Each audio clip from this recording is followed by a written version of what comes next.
Station Conference Room and over Teams. This meeting is being recorded for future viewing on the cable channel and the town's YouTube page.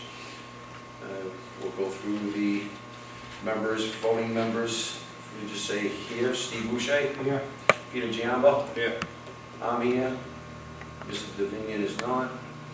Peter Benoit. Yeah. Brian Resendes here.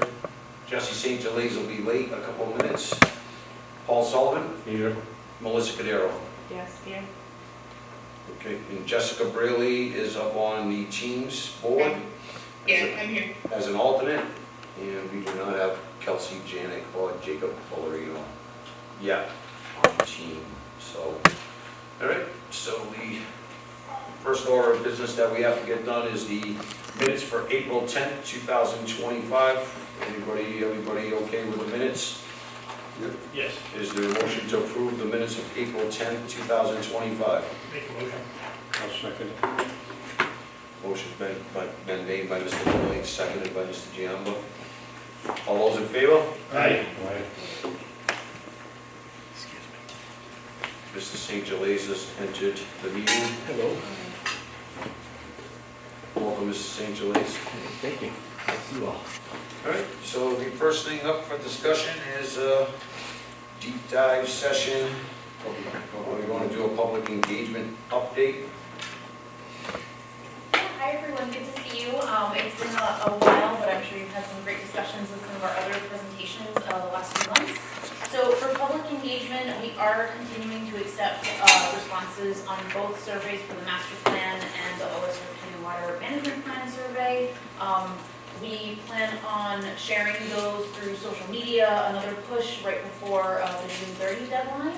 And we'll also be at the COA on Wednesday, May 14th to do a coffee hour and share updates on the master plan with them and just gather any feedback that they have regarding any of the topics. What time on May 14th? I believe that is noon? 12. 12:20. Okay, thank you. All right, so we have what we like to call a deep dive session number 5, cultural and historic resources. Turn it over to whoever would like to get going from the survey.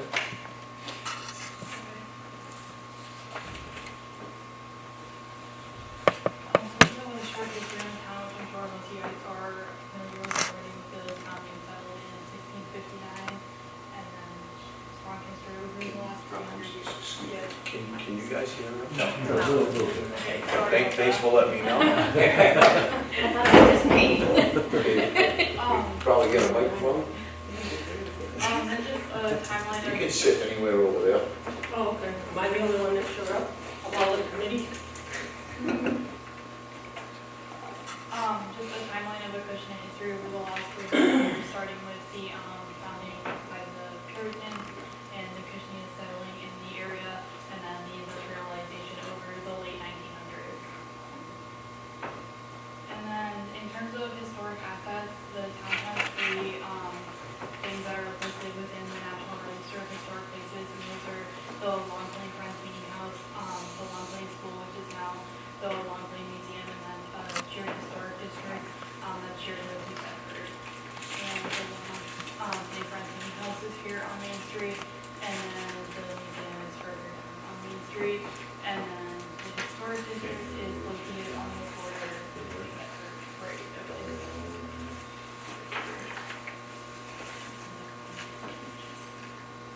Yeah.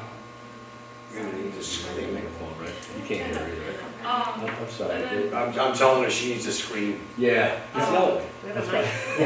They just have it.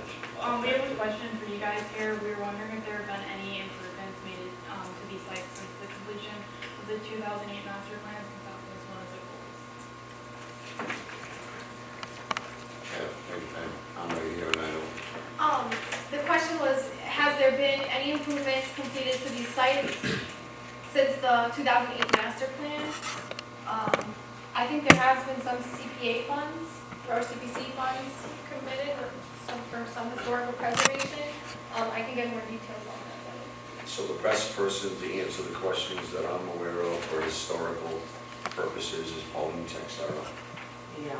She's been an asset to this community and very passionate about anything historical. And she's really taken the lead on all things historical. So she's the point person for any information regarding our historical properties. She's the best one to speak to. So. Perfect. Then we'll move on to cultural events, which really seems like the Acushnet Festival is the main cultural event in town. It's the one we're standing on. And then with a similar question here, when we were going through the 2008 master plan, it noted in three of the goals for this festival were improved parking and traffic control, improved septic system, and then legal protections against any potential liabilities. We're wondering similarly if you guys know if any of those improvements have been implemented. Yeah, so every year we improve our septic system by just getting a few more porta-johns. It's Keeps the a word. building is used intermittently for like, open houses. I know Pauline does occasionally there. But again, when the only real public event that I'm aware of is the Apple Beach Festival, and they pay for porta-johns to be moved in. So I don't know if there would be a real reason, unless the system fails, to upgrade it to a larger capacity. Mr. Davinian is now in the building. Thank you, Mr. Davinian. So, good to go. I'm coming late. I'm coming late for now on, so I get a special intro. That's what I'm saying. That's why Mrs. State delays did it, right? That's what's that special attention. Oh, come on. I won't do it next time. Love you too. Okay, I'll lock the door. No, that's politician. You know what I mean? Oh, boy.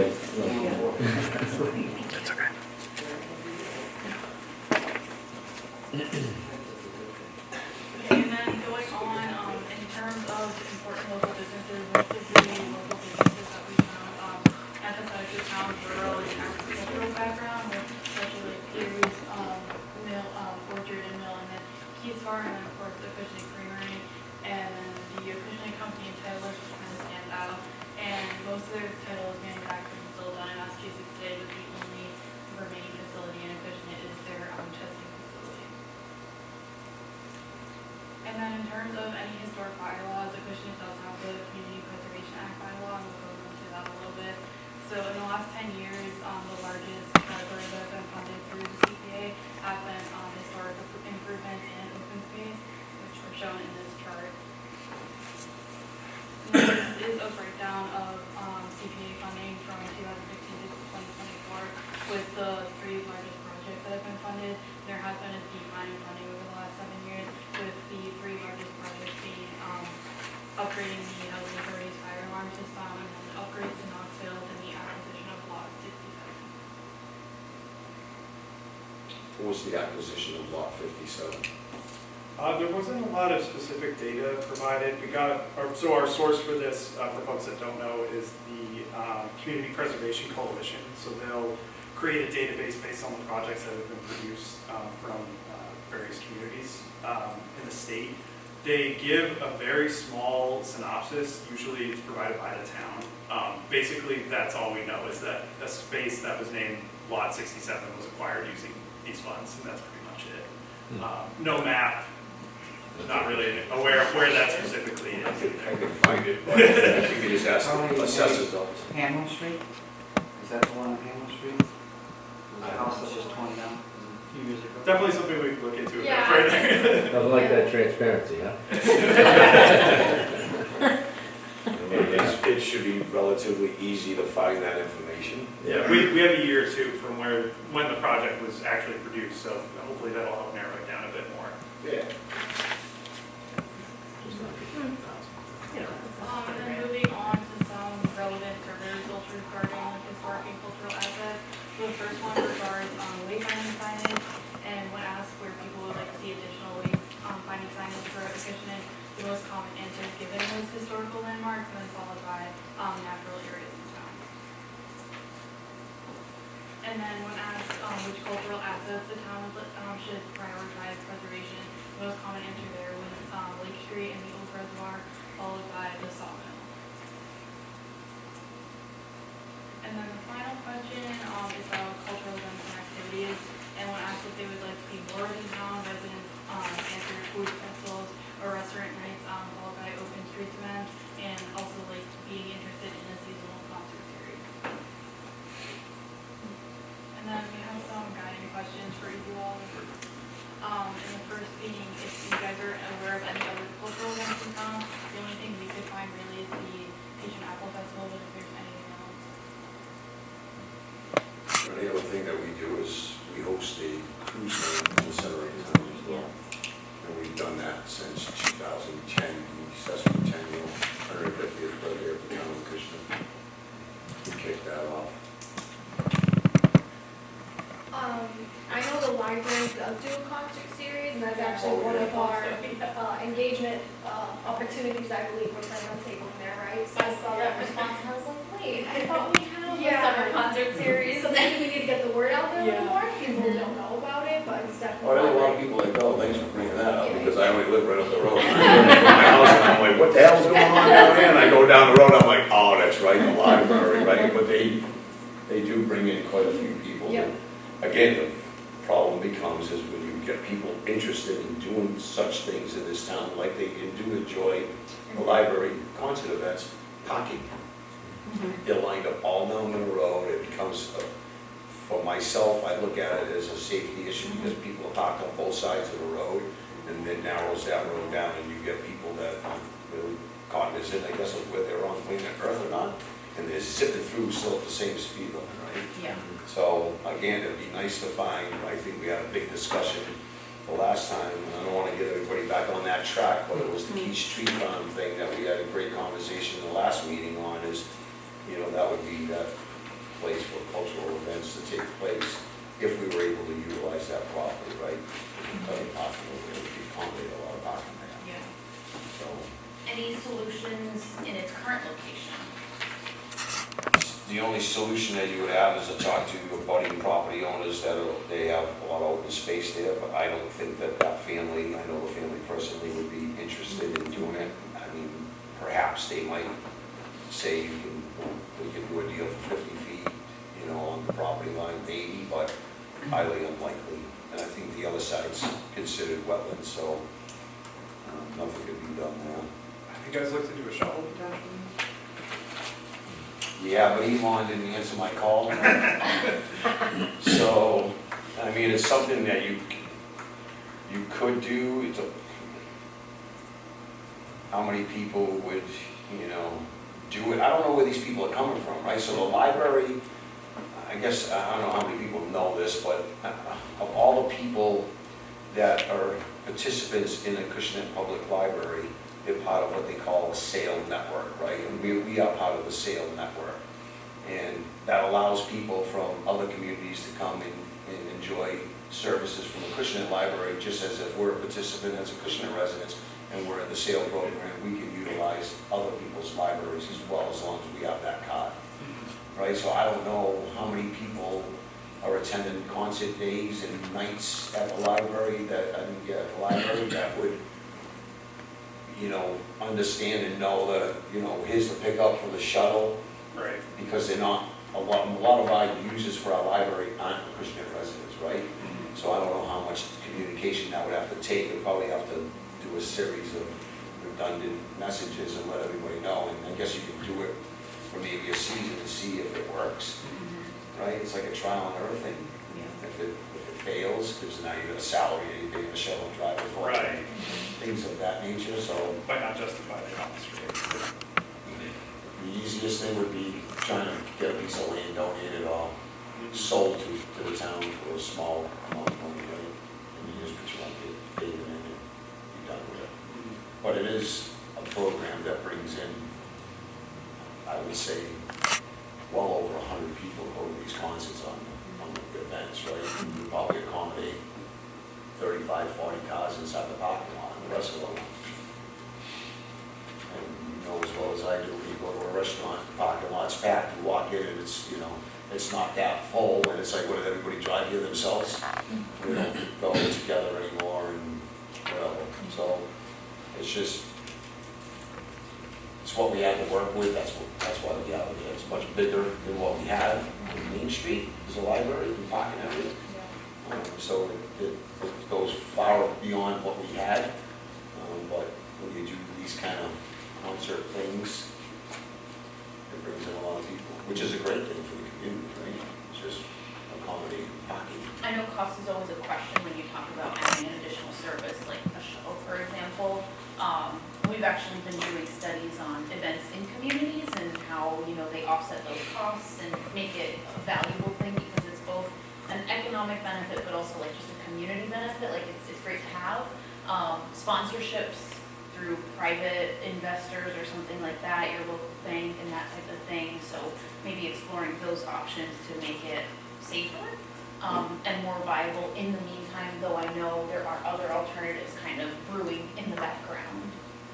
Well, if you want to expand on that idea, it would be great if we did something to that effect, and if we did something really cool at Keith Street Farm. I know I keep bringing that up because it's an incredible opportunity for the community, but depending on when the concerts were at the library, right, you could have the shuttle go there, do that, and you do an advertisement, and oh, by the way, we're also having festival night over at the farm, we'll just call it for now, right?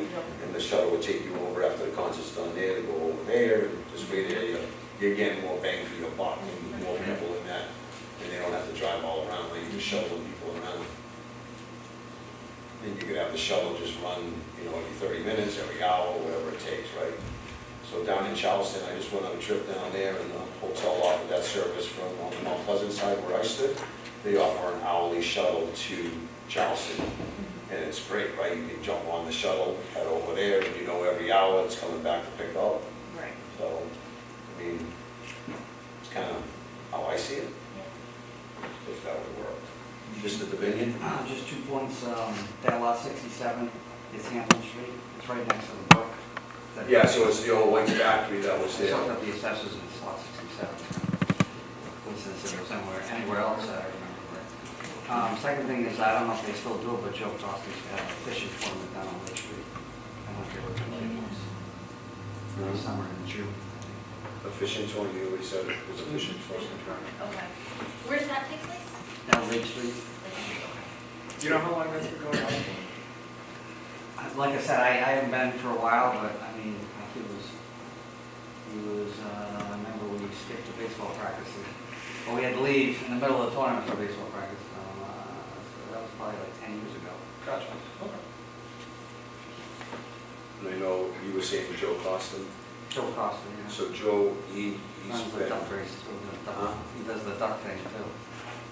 yeah, it's for the Lions Club, it's a Yeah. fundraiser for the Lions Club over at the River's End. It's just a duck race, it's for donations, right, for the Lions Club. But he called me a few months back because, again, it started in our 150th birthday, the 2010, the sesquicentennial year. They did a water fire over in the river over there. So between what Mr. Davini's talking about where the duck race would end, at the River's End and the Napa Auto Parts store, between there and Slocum Street Bridge, they did like a water fire thing, and he called me this year, and we were trying to figure out who was in charge of it back then, and what kind of permitting we had to do.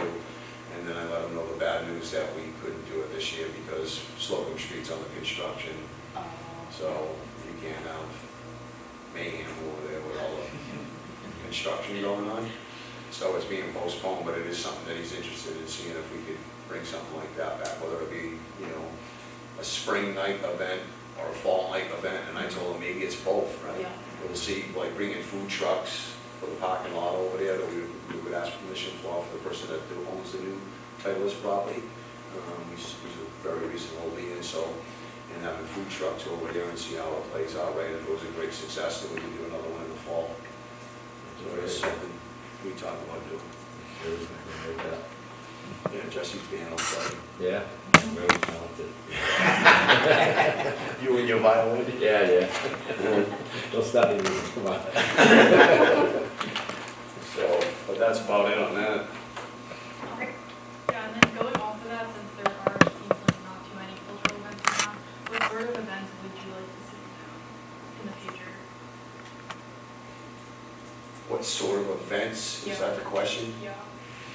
Would we all like to see? I don't know, is there anything else? Well, this last meeting, right? Yeah.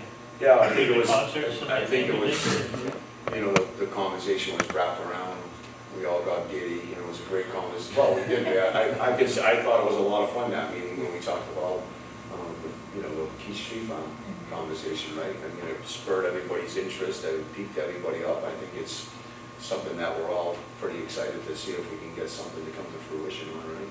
Yeah. So, again, it all comes down to having the right place, the right location. And if we could make something work with the Acushnet Faith and Land Trust, to get some kind of a deal brokered over there, it would be phenomenal. I think for the community as a whole, it would be great. Just a question on that, so we're just waiting to hear from them as far as what we can do, the land trust. Yeah, so it was Joe and, sorry. Sorry. Yeah, Sarah over there, so they were gonna talk more to the lady at the coalition of Acushnet Faith and Land Trust and letting them know that, you know, we've got a lot of interest from the Master Plan Committee, engaging with them and seeing what we can do and have some conversations. Yeah. Right, and there's other people in the community that are very friendly with her too, I won't mention their names, Yeah. to put them out there, but one of them's in the room, I'll leave it that way. You Yes, can all ask. we tried twice to get in touch with Cora Pierce, and she replied, but we weren't able to actually get her to meet with us, but we'll try a third time. And of So the course, person in that's- the room's listening to that right now, I'm sure that the person in the room's gonna make that phone call, right, person in the room? Yeah, I'll call her. I was trying to figure out who it was. I knew he would do it. So, you know, but not to bring us back to Key Street Farm, but it was a great conversation with everybody, and we're all pretty excited about trying to utilize that property, right?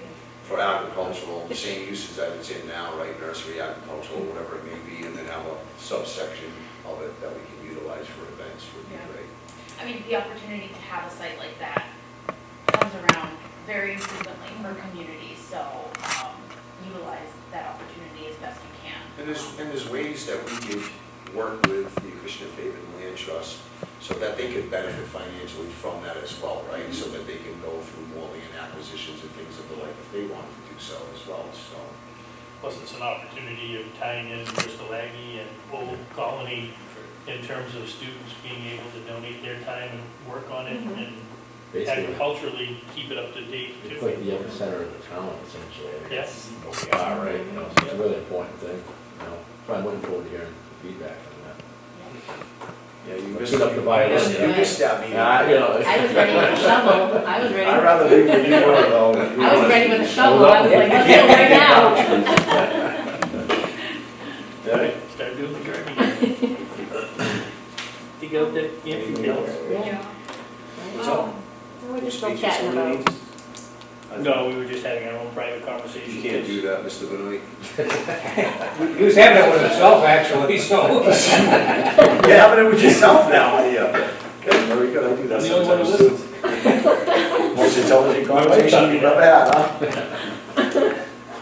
All right.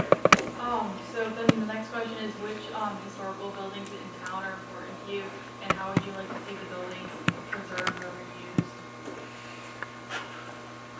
I don't know if we have anybody else that I'm on the wants. historic commission as well, you know. Yeah, so I'll, I mean, you know, any old building, basically.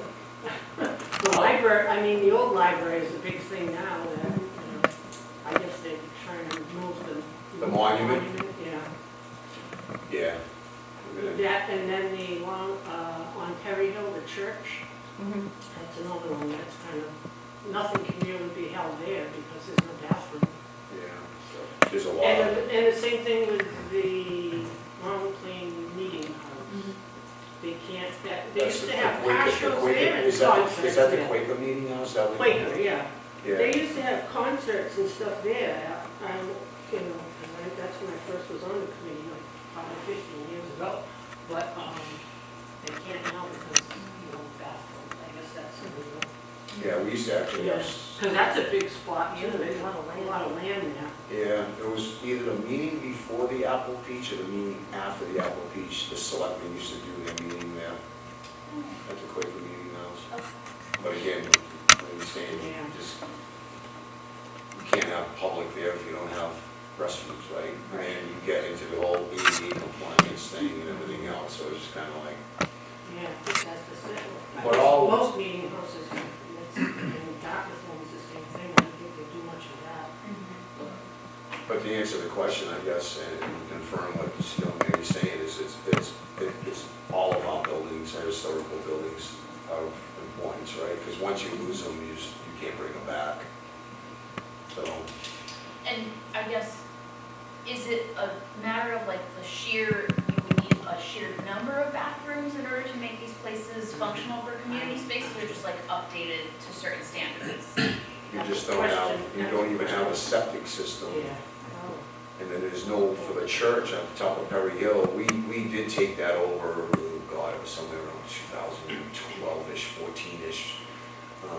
We took it over and we were just, the pitch was just try to do something with it and save the facade and the building, and we went in and did some work on the interior and stuff, because it was just pigeons and birds and just making a mess of it. So we went in and tried buttoning up the shell of the property, right, clean up everything inside, and preserve what we could save there.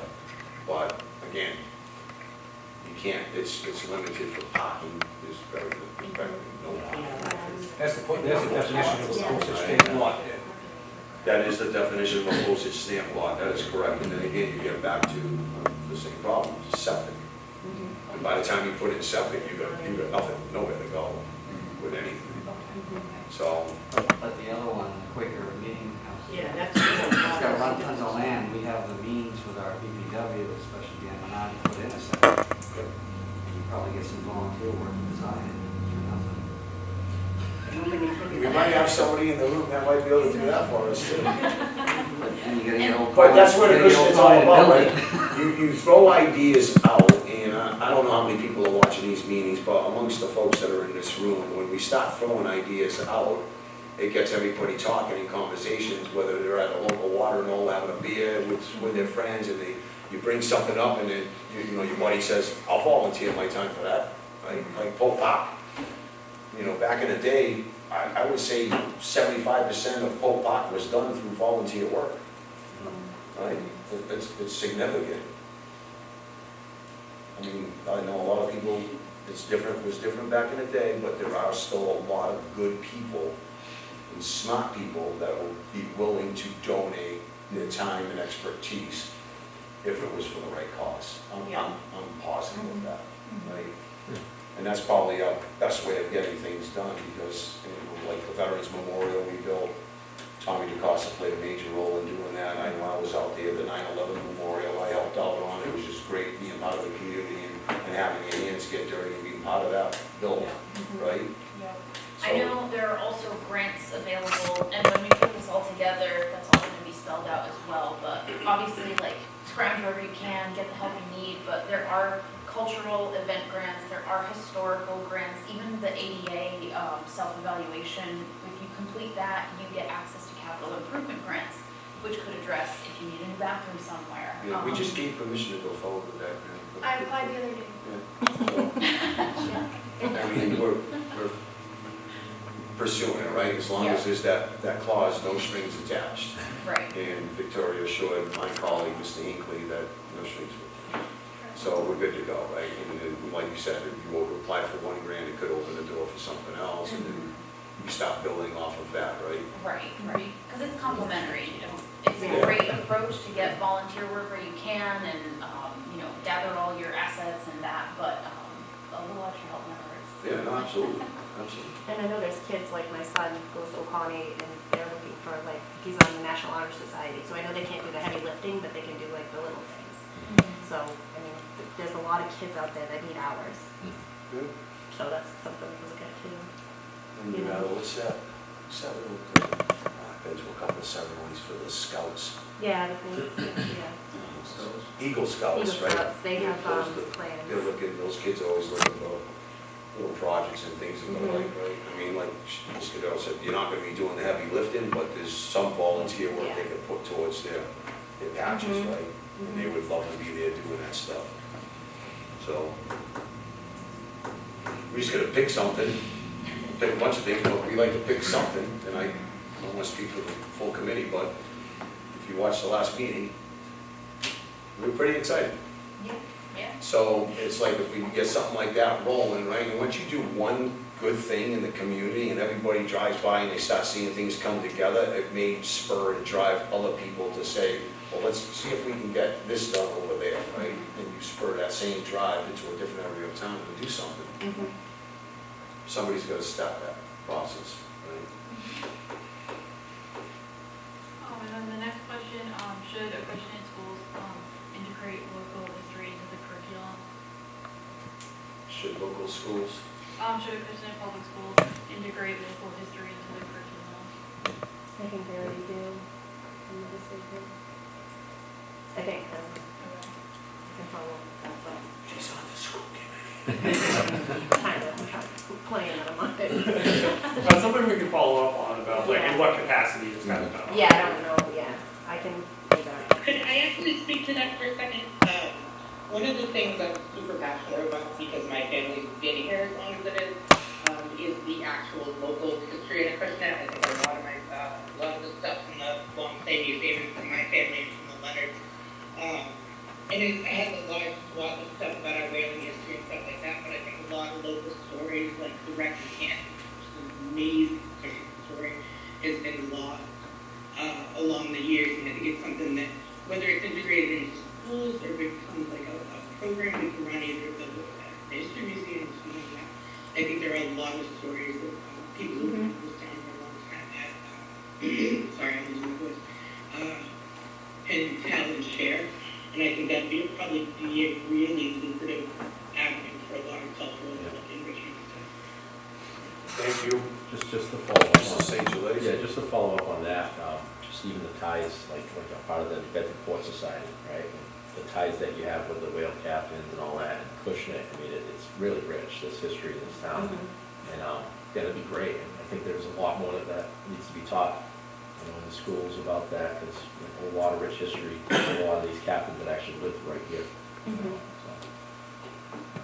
That's all I have to say, just that kind. Maybe even if it's not even, if it's not in the schools and they say it's not something they'd be willing to incorporate in their curriculum, maybe that's something we can set up possibly either with the library or a council on aging and have like, you know, little class sessions or something like that, so if parents do want to bring their kids for something like that, you know, you can do a 1 hour thing.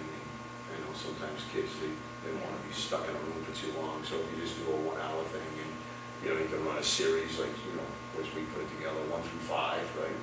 And just do that. We can check in with them to see if they have anything right now, but if they don't, we can definitely Yeah. incorporate that.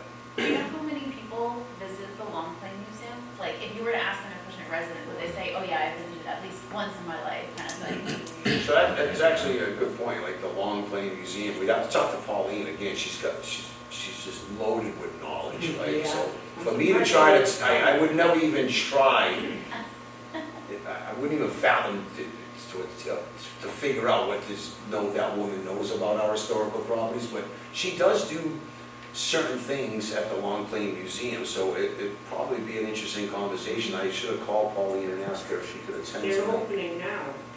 They opened the 4th and they're opening again. I think I saw it on the 18th on the sign today. So she's been opening again, because last year she said they got a lot of visitors. Yeah, so they're And doing like it again this year. whatever they're doing on these openings, right, you can spur that conversation, maybe have an hour class for children, right? Right. But I was gonna say, there's a book that, I don't know how many is left in print at the museum about it's called The History of Acushnet. So I mean, they could use that book and just, I mean, there's tons of stuff and pictures, properties that aren't, here anymore, and so, but Pauline's, they used to sell them, but I don't think there's any left, if there are, not enough to sell. You can still get them as of a couple of years ago. I got one as a kid. It's actually online too, I think, now. I think I saw a Somebody scanned version of it. digitized It is Yeah, online. yeah. That's So that's a good, thing for them to go by. I guess it's all true. I don't know. I just sent an email just to figure out, to get all the details on that. I'm on it, Thank you. figure it out. then our final question relates back to the previous 2008 master plan again. So one of the goals in there were, improving Weldon Mill, White's Factory, Perry Hill School, and said notable stone arch bridges throughout the town. We were wondering if you guys were aware of anything that's been done with those. With what? Weldon Mill, they're on the screen too. So- Weldon Mill, White's Factory, Perry Hill School, and bridges.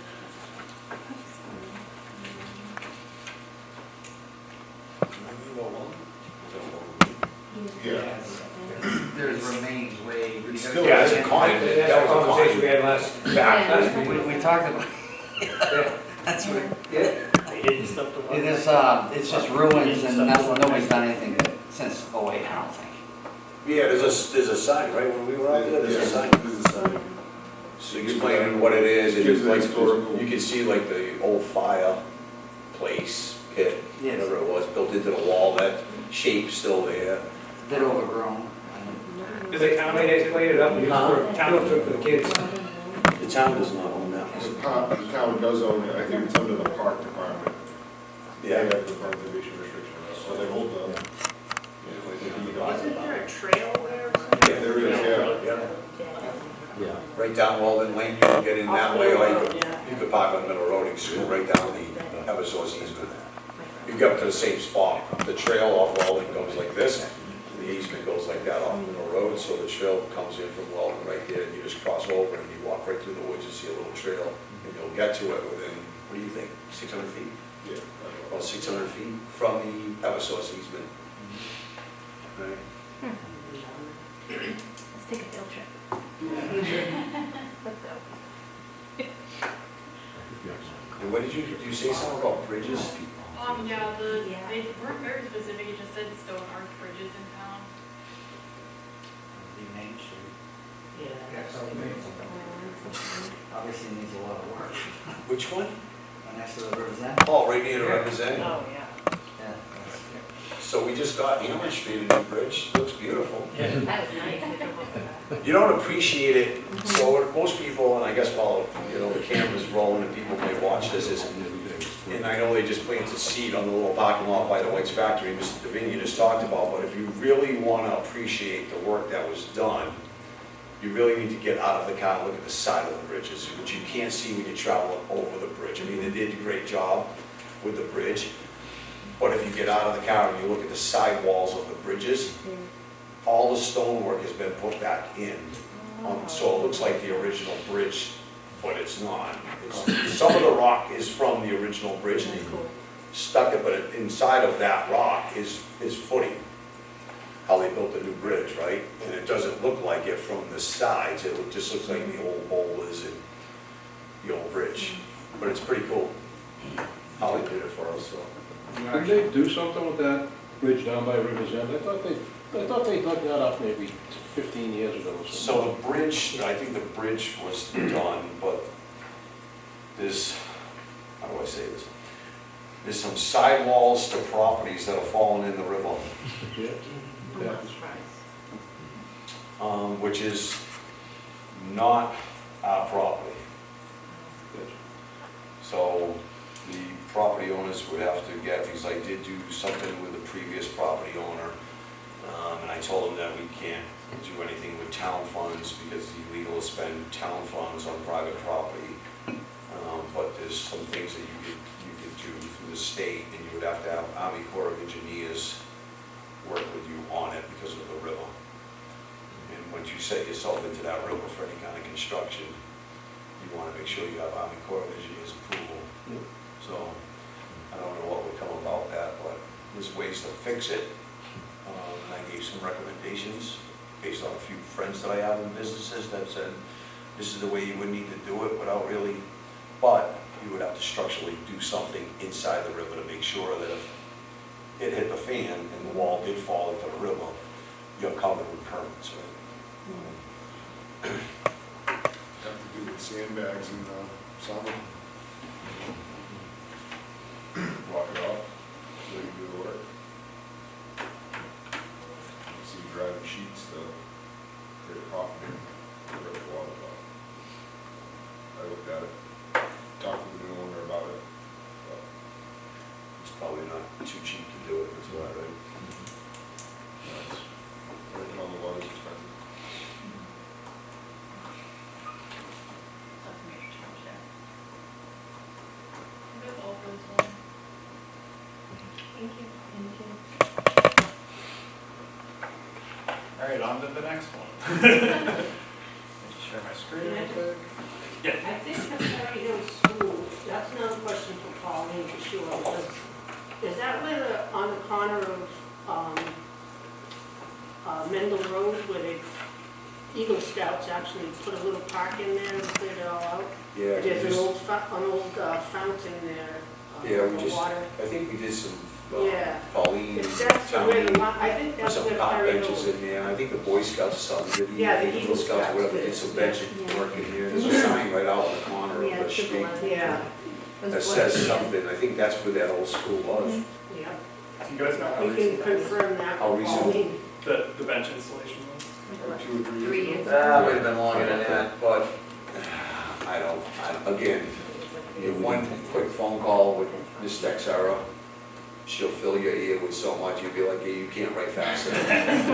We'll She's reach out to really, her. Yeah, she's really something else. I think Mr. Cody was, Yes, it was Troop 11, Boy Scout Troop 11 that did that. There's a little sign right there on the corner, I think they put it like a plaque on a rock, so that might give us some. Go take a look at it. But Pauline, you call her up, she'll drive you all around. Unfortunately, you can't park around there, but that's the problem. Gotcha. You don't want to park over there.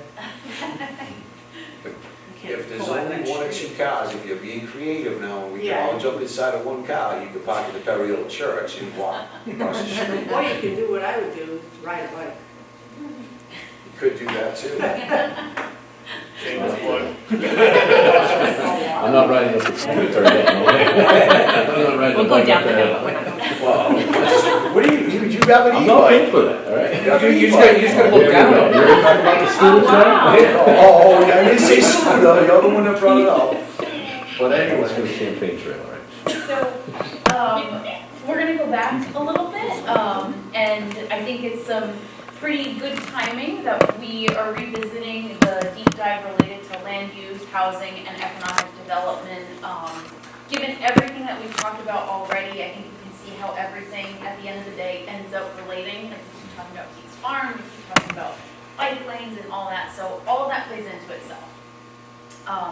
So I'm going to talk a little bit about land use and zoning and how that might impact all the other themes of this master plan. So zoning, that is what regulates what each parcel in town can be used for. In Acushnet, we have a few zoning districts, not too many. Most of what we see in town is residential.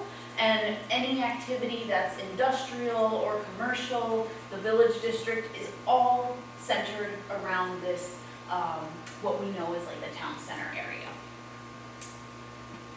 The next slide, thank you, Chris. This shows the land use in town, so what every parcel is actually being used for. You'll notice there's a bit more nuance to the definitions. We're looking at, again, predominantly residential, but there is another significant portion of some agricultural, although as we recognize that's been decreasing over the years. And again, that emphasis on some industry and commercial activity taking place in more of the southern part of town. This here is a breakdown of that land use, showing what exactly everything, every piece of land ends up being, a piece of the pie, right? So 36% is residential, 17% is vacant, and then 14% is other, followed by agricultural. So this tells us that there is a significant portion of town that is residential, and I think this will lead into some of our other conversations as we talk about how we balance future sustainability of tax revenues and paying for services and making sure the burden isn't all on our families and residents in town. So when we're talking about land use and zoning, are there changes that can be made to these designations, these definitions? We're talking about densities and heights to be able to accommodate more growth in very specific locations that Acushnet would accept.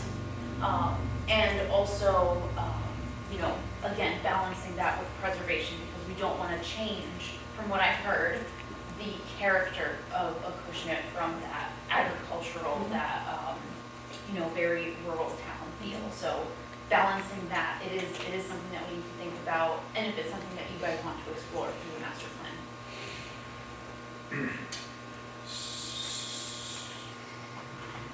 I didn't want to interrupt that. No, go for it, it's a conversation. I mean, if we're in land use, right, I guess we could talk land use, economic development. I'll talk first on, we'll see what the committee members think, but as far as economic development goes, I mean, we definitely need to explore options of opening up areas of the town to be more business friendly. In some circumstances, for us to be more business friendly, we would have to expand sewer to, getting ourselves away from the center of town where everybody knows where most of our businesses are and how heavily congested that area has become. I think we would be foolish not to start exploring, at least looking at and opening up zoning in heading north, both on the Middle Road side and the Main Street side. And I've talked about it kind of jokingly in the past about just saying take the business village district, which was, if you go back to the red strip, can you go back to the map? Yep. Can you go back to that little map where it shows zoning? Yeah, no, it's a big deal. So when he gets to it, you'll see it on the map, it's a little red strip that goes from the Fagan town line, which we expanded on several years back. We opened up that little strip, is actually now on both sides of Main Street. I'm not so sure why, maybe that's just because that big spot is Century House, and it dives back and captures the whole parking lot. And it goes up to the top by the Acushnet Creamery. It actually stops at a road called Oliver Ave. Is where that zoning stops. And if you travel down Main Street past Oliver Ave, in the Acushnet Creamery, and you're headed north, we have scattered businesses on both sides of the road, right? And people are forced to go to ZBA and spend $300, and depending on the mood of certain people, they're like, yeah, no, we're not gonna allow that to be there, but we have a little plaza by the old town dump that used to be a storefront. And it's falling apart, and it's like, why couldn't you reopen that as a small store when that's what it used to be? But sometimes politics gets in the way, right? I'll leave it at that, but I think we need to expand, even if it was a small strip like that, and just continue it down, like I jokingly said, but I don't know how much I was joking. It depends on what planning board and town meeting voters would say, is at least get it to Leonard Street on both Middle Road and Main Street.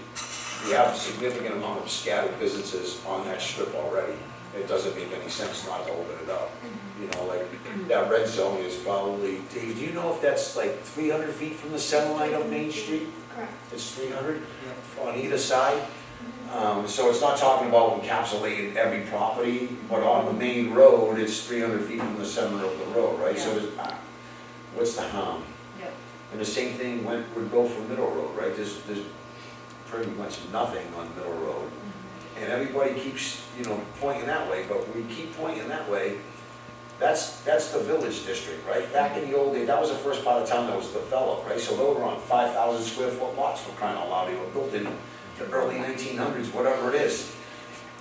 There's too much congestion over there. All of us know that when you drive through there. It doesn't really matter any time of the day anymore. You're stuck in traffic.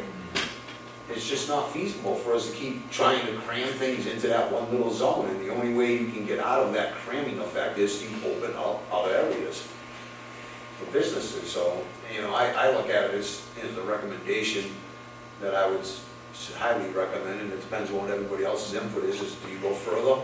The reason why, let me add to my rationale, and we may be able to change it on Main Street because we don't have the public school system there, but we do on Middle Road, and that was kind of my mentality of shutting it off at Leonard Street, so you don't get that down by the school area, right, and impact the schools. But you could always just do that jump over, right, the leap over, you can break it and then start back up again. There's a few businesses, there's a real big business off to the left after the schools, it's been there forever. Right, and then you have a small one on the other side, it's like a little trucking business, used to be, I think Miss Brayley mentioned that the family, the Leonard family was C&R Leonard back in the old days. So, I mean, there's a couple of businesses there. I don't know if it's worthwhile going past Leonard on Middle, but anybody else have any? Yeah, I agree with that. I think that's a good marker to stop at right there, Leonard Street. We need to get some sort of tax revenue. Isn't that the historical marker for where Long Plain begins anyway? I'm sorry? Does anybody know? Is that the historical marker for where Long Plain begins anything? I don't know. It's gotta be pretty close. I'm just wondering if making Long Plain a historic district on the edge of that would make sense or not. I don't know. It's right around, it'd be right around Leonard Street. Like, I just don't know the historical bounds of actual Long Plain off the top of my head. Yeah, we'd have to do some research on it. The only historic district in town is that one that's shared by Acushnet and Bedford, right? Are you suggesting creating a new historic district? Business, are you talking general? No, I'm saying if they're thinking about extending up to where the Long Plain Historic District is now, if that's even a district, I know Long Plain is referred to pretty regularly. It's where the Quaker Meeting House is, it's where the Quaker Wells are, it's where, Keith's is, it's where everything else is. Yeah, that's further north. Okay. That's a lot further Yeah, north that's- of Leonard Street. Also, I don't know, is Miss Brayley? yeah, I don't know if that's got any kind of designation, for historical, and if it, what does it even mean? I don't know. yeah, that'd be something worth finding out, I think, Right. for sure.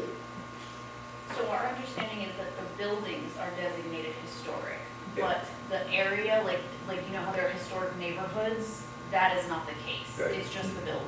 Yeah. I think Mr. Chairman, Yes, Mrs. Sullivan. are you talking about extending sewer beyond Nice Lane all the way down to Leonard?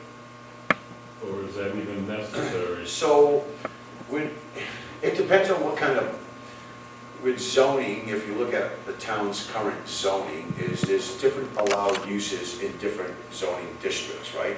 So, we can open it up to like the business village or whatever district we want. You can actually just look at it and say, probably wouldn't be a good fit, and you can just create a district, business district, not, it wouldn't be called business village anymore, business district, and you just, whatever the planning board and the townspeople feel is adequate in that business district.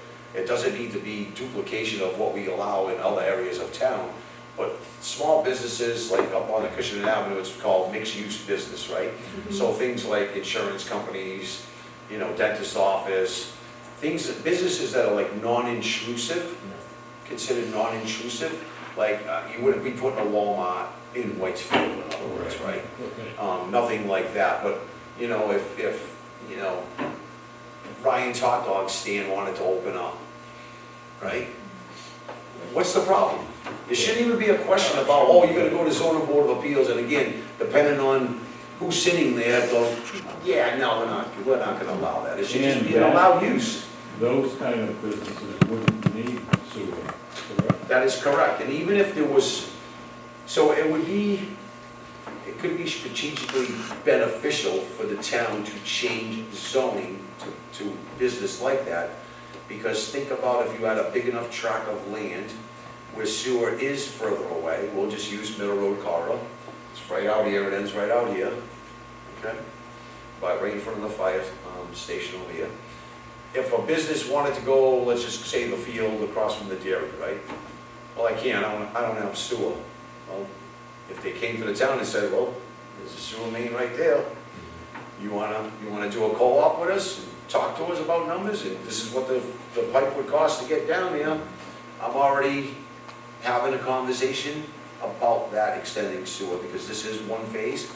But again, for certain people that do have land, it might be appealing to them. Maybe they would help out with ponying up the cost for the main line down Middle Road, because it'd be beneficial to them and they would be able to use the land. So Who knows? these main sewer lines, that is the largest cost on the sewer project, to extend sewer? It's the longest stretch of the run, right? And for this area, when I spoke about it before, there's two phases identified in the CWMP. There's this phase in the South Main Street, past Century House, all the way to the Faven line on both sides, right? And there's roughly 300 homes over there you could get into sewer, and this side was like 320. So out of the 320 on this side, 90% of those 320 are on the west side of Middle Road, which means what? It's all gravity fed to Middle Road, right? You don't need pumping stations, you don't need anything. So once you get the main going down, everything coming down from the west side, which is 90% of that 320 homes, it's all gravity fed. So all you would have to do is the neighborhoods, right? And it's pretty cheap if you were doing it that way. You had somebody blow that main all the way down the main road, and you got the heck out of the way and stubbed all the side streets while they're putting in the main. Now you're no longer blocking off the main road for construction, right? And you can tie those people into sewer for a real low Yeah. number, because I've already done some financial analysis around that. So at our prior water resource, we were talking about sewer and cost. And right now, I guess it's just not possible, it's just gonna cost too much money. But then we were talking about, I think it was brought up by you, about grants. Oh, are we talking federal and state grants, A or? combination, that would be ideal, yes. Yeah. So, let's say it costs $10 million to do this section. How much money could we possibly get from a state grant to help out with that?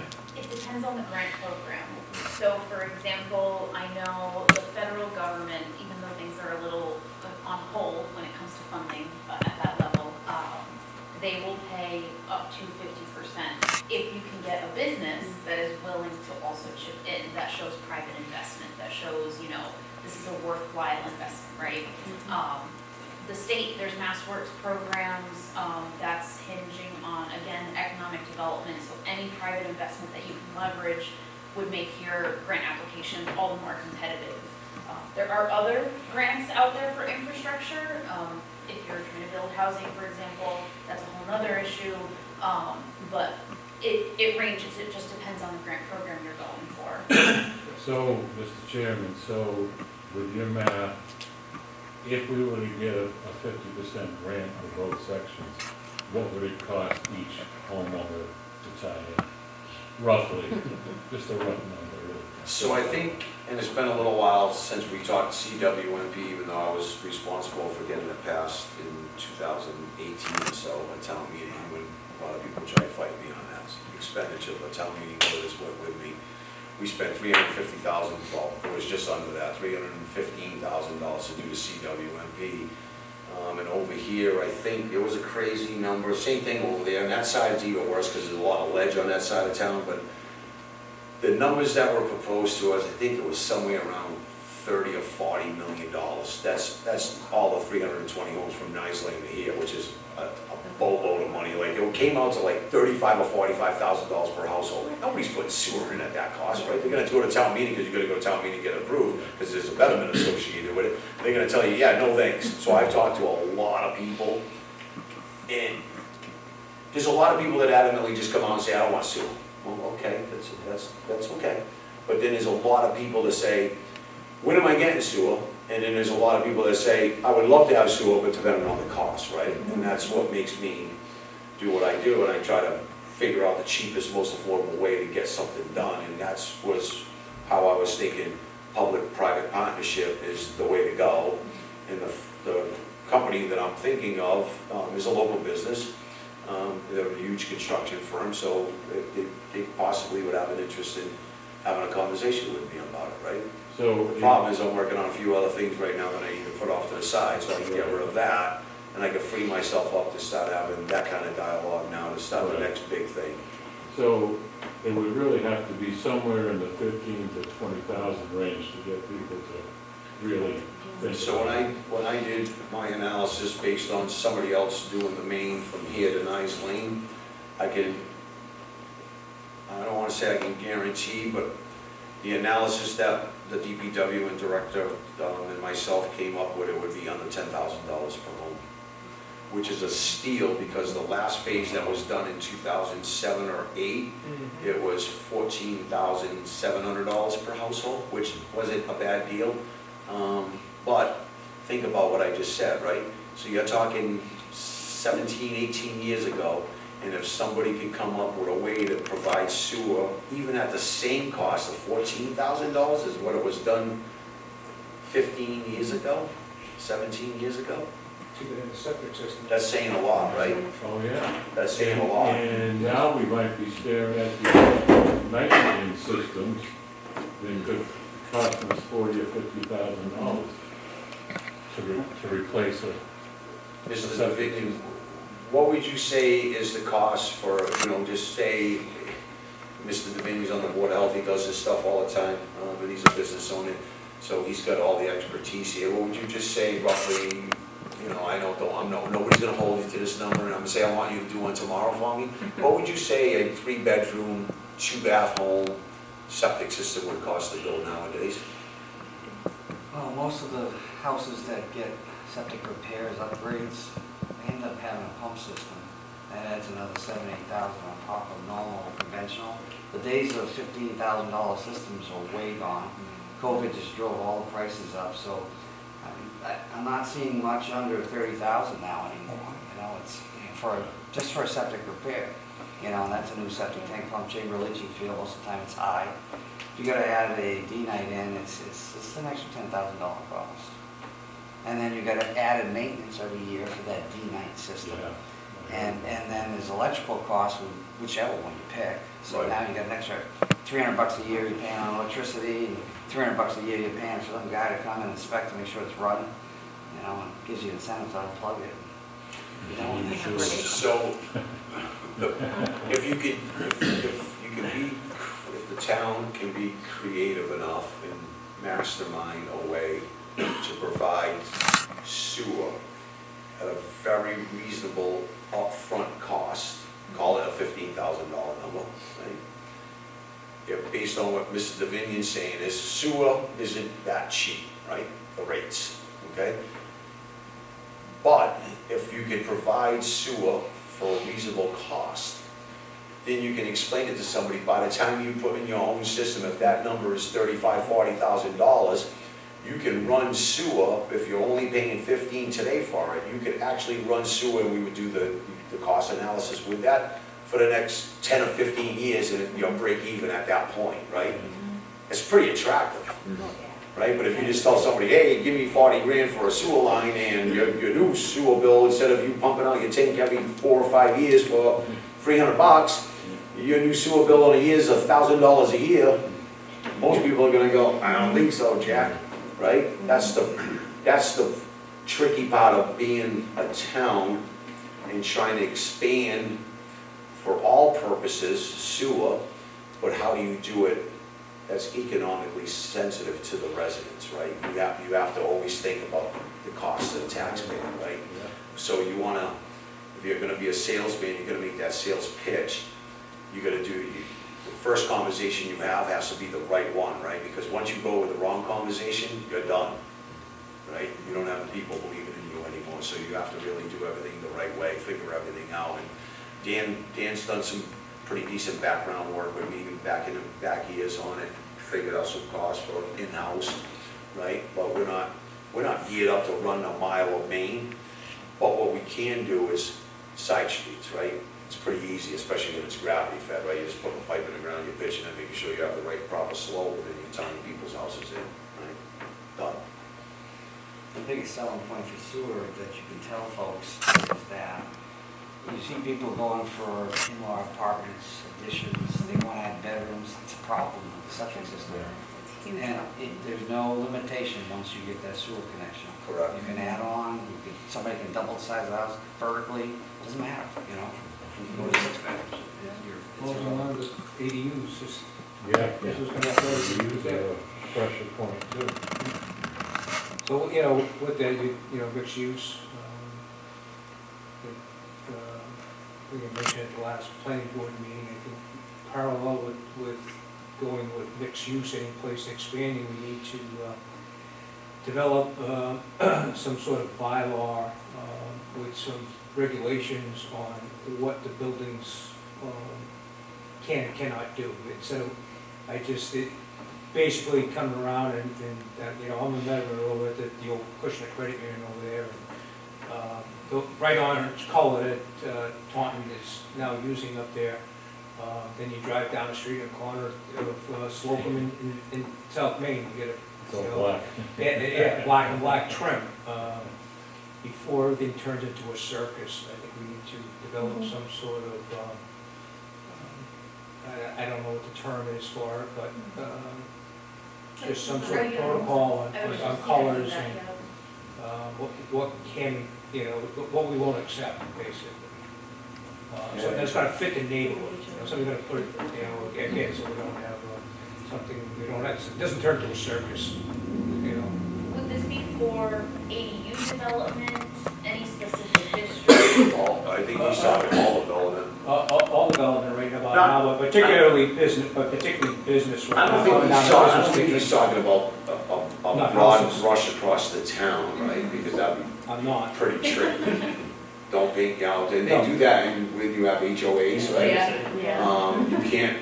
You can't put a certain roof color on, you can't paint your house a certain color, you can't change the color of your front door unless you go to the association, and everybody goes, yeah, you can have a brown door, gee, thanks, right? And I just bought it for 600 grand, and I can't even have the color door I want, right? I think he's talking about more in the business village district, the South Main Street corridor, it's a main thoroughway, right? I mean, you could do it for most thoroughways if you wanted to, so that doesn't get. If you're gonna put a mixed use and potentially put businesses up, they should fit the neighborhood. You know? We found that in the past, when there's a new mixed-use district or anything that's, you know, expanding the commercial footprint into potentially, you know, adjacent to existing homes or residents, design guidelines do help, you know, make sure that's successful, because it tells people, you know, you're not gonna get a Walmart next to you, but it's gonna be a cute small business that adheres to like certain, you know, traditional styles that you're looking for. And you can embed that in whatever bylaw you produce or amend. So we found that is very helpful. I mean, Mr. Boucher's on the planning board, and Mr. Gianna is as well, right? So, I mean, we got two gentlemen right here from the planning board, and my thoughts are, don't wait for a master plan to be done, right? You have the authority as the planning board to put something forward in front of the board of selectmen for their approval for town meeting warrant. And if that's how the planning board feels, then just do it, right? Before things do get carried away, right? You should be acting on that sooner rather than later. Mrs. Dominion? Could you put that map back up that shows the zoning district? And zoom in to, say, the south part of town. I just want to point out something that recently the Board of Appeals has been flooded with variance requests for lot sizes. We need to really look at our zoning the way it's mapped out now. It's just, it's so antiquated. It's so, antiquated on steroids. When you look at the yellow, right? So that's obviously Peter King. Then you look at everything below, with the exception of the general business district, everything is white, right? That means the lot size requirements are the same as the north end of town. 60,000 square feet, 150 square feet of front, 150 feet of frontage. And you zoom into like Boston Ave, where one of them was asking for maybe 2 lots, more lots, right? When you look at the size of the lots, in general, the lot sizes are 10,000 square feet, 15,000 square feet. But the minimum is 60, so it sounded like such an outrageous request to the ZBA. Oh, you know, we want to, it is, because the zoning district makes no sense. There's no development that's ever going to happen in that section of town. And you go back up to your area, neck of the woods, off of Middle Road, you see you know, some of that area is also whited out and it requires 60,000. It makes no sense. What I'm saying is, we need to look at neighborhood to neighbor blocks of the town. And if the general neighborhood lot size is 20,000 square feet, that's what the zoning should be. If it's 10,000, that's what the zoning should be, with or without sewer.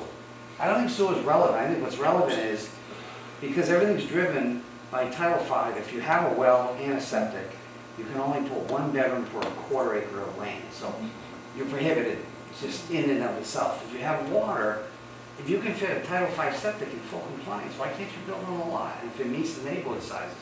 We're so, you know, we are so behind the 8 ball and just have, they call that infill development. And we're running out of good land up north.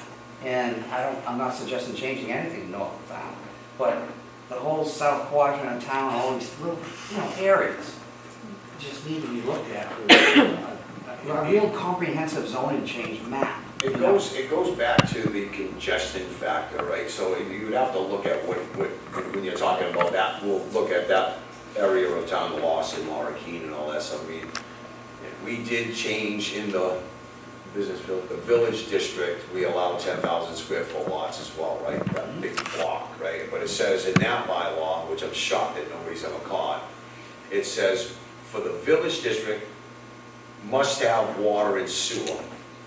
The business village district just says, must have sewer. And I'm like, well, what happened to the water in that part?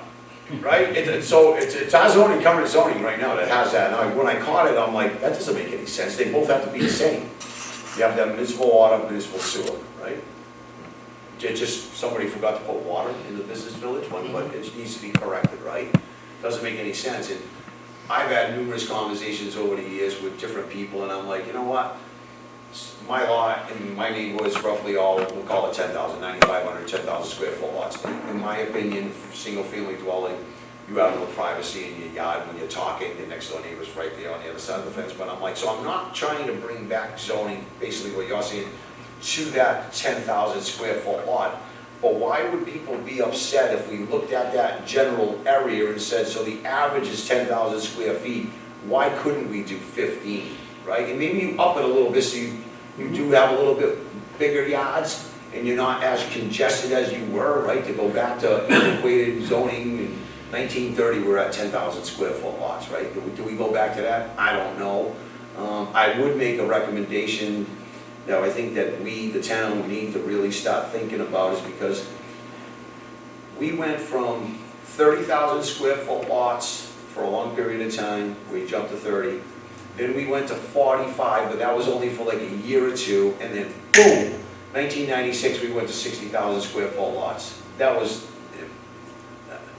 I don't agree with that at all. I think we do need to. It was a rush judgment because DWI was developing all their land. They were doing multiple subdivisions at the same time, and they jammed them all in anyway. I live in one of them, they're 30,000 square foot lots. And they're beautiful, right? It's beautiful, 30,000. Of course. So when I started having this conversation with somebody who's been involved with the town for many decades, and I said, what would you think if we just said, why don't we go back, in the whole, most of the town's residential A zoning, right? What would you think if we went to 45,000 square feet? He goes, if you want to be honest, Mr. Gaspar, I'll tell you something right now. I think you could have the conversation going back to 30, right? What you just brought up as a point where somebody owns a lot of land. I don't want to be the generation known for greed and overdevelopment of the town, right? And how do we preserve something for future generations, right? We always have to think about that. So I don't know if I would want to go to the extreme and say, well, if you got 10,000 in your neighborhood, go to 10,000. Can we look at it and say what's the average and compromise and do something like you're talking about? We probably could, right? To fit the characteristics of the area, but by giving them a little bit more, like 10 becomes 15, right? 20 becomes 35, whatever it may be, instead of 60. I don't think we need 60,000 square foot lots anyway, Dave, and not even the north end. Why is it that somebody who has the ability to buy, in the north end or has bought in the north end, why are they the only ones being protected with that rural character and the rest of us are going to suffer with this overdevelopment stuff in our face, right? So we need to start saying, And I know it's probably a landslide dream of getting sewer way the hell out in the north end, but again, there's no reason why you can't go to start off baby steps, right? 45,000 square foot lots. Maybe the conversation's 30. I don't know what the perfect answer is, but I can tell you right now, 60 screwed us. And like you said, no matter what they did when the planning board acted back then, they still did what they were gonna do, the families that developed those properties. And I'll be honest with you, you look at those neighbors such as yours that you live in, 30,000 square foot lots are beautiful size lots. 3 times my lot, I'd love to have that. Gabriel Farms is the same. Correct. I think the street next to Country Whip, that was also a DW. Peach Blossom. Peach Blossom was a DW. They did them all, and there was no, it didn't do anything, you know? It was, that's why they jumped to 45. Oh, we can do more, and they jumped to 60. The mindset. Yeah, it was a wicked short period. We went from 30 to 45, and it was like, oh my God, jump again. And I don't know, I think it, from a town's perspective, I think that was, especially for so long, 1996 is what our bylaws say, we're gonna change it to 60,000. I mean, that's a long period of time to stick with 60, so, you know, again, that's something that we can identify in a master plan, but again, it's something that planning board can have the conversation. We don't have to necessarily wait for a master plan to say that. There's specific things that they will say in a master plan, but it's something that, you know, the conversation around design features and how things will be developed in certain zones, right? And then you can start off baby steps, right? Because you're gonna get this mad rush of development once you start changing things. I mean, you've seen it already. We see people, like Dave's alluded to, go in front of ZBAs, like, hey, I can change my, Maura Healy changed the law, I can go to 10,000, no, that's not what the law says, first of all. It was only a part of the merger process that took place. And they're saying if you have a standalone, even then, ZBA looks at it and says, so that was a 10,000 square foot lot, it fits into the neighborhood, we don't see a problem with it, and most people can get away with it, right?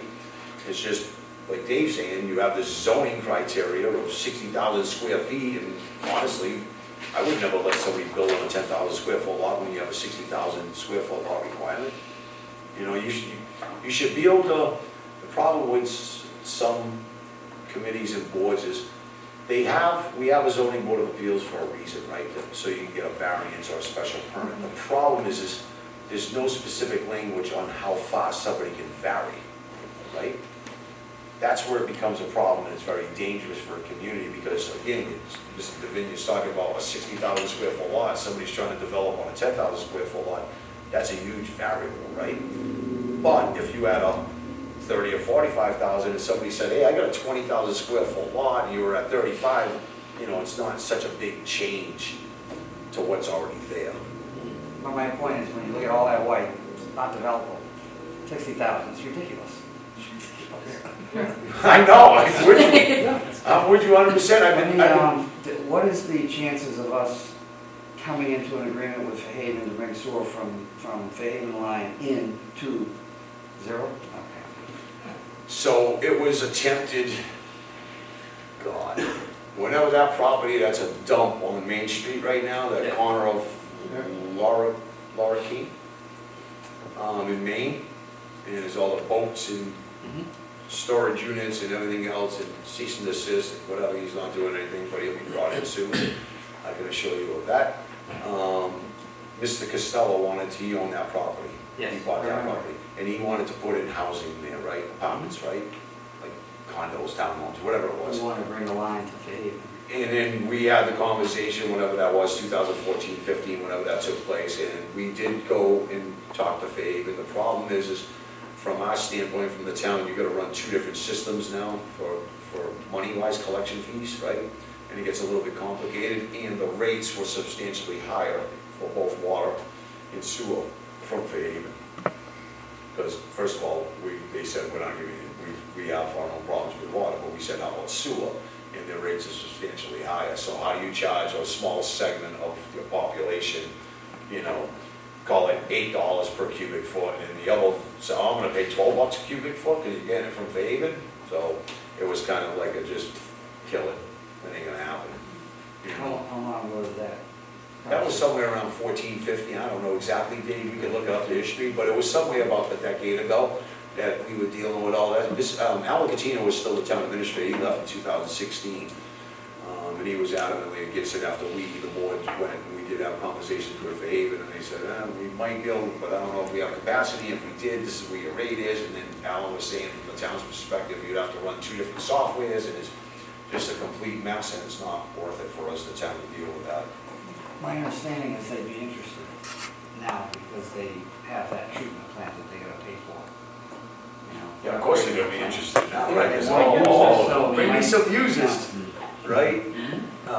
Again, And it would really help that corridor right there, you know, especially. the it would be easier for the town to plumb from Fairhaven because of the ledge that we have to get through, and where we, South Main Street is a state road. Yeah, the cutoff would be like, the Council on Aging would just pass that, you know? I don't think you want to be going further than that. There's a few, we could run a small line for the small amount of houses that are captured up there. There's only from, so Century House is tied into sewer through, I think it's Paygot or Pembroke, whatever that little side street is over there. They're already plumbed in, so there's what, I think 4 houses, 5 houses maybe after Council on Aging. So you could probably go with a small line, like a 2-inch, we have 2-inch up in the top of Nice Lane area, we have what they call 2-inch force mains. If you can trench 4 feet. Right? Yeah, down Valley Street and all the way up, right? You could do force mains down over there. Yeah. I mean, it's, You still gotta get it the proper depth, that's the problem. What's that? You gotta get 4 feet down, and Yeah. that might be a challenge. It might be. um. Well, if 4 feet's a challenge, what do you think us going 6 or 8 when you're doing it from this side?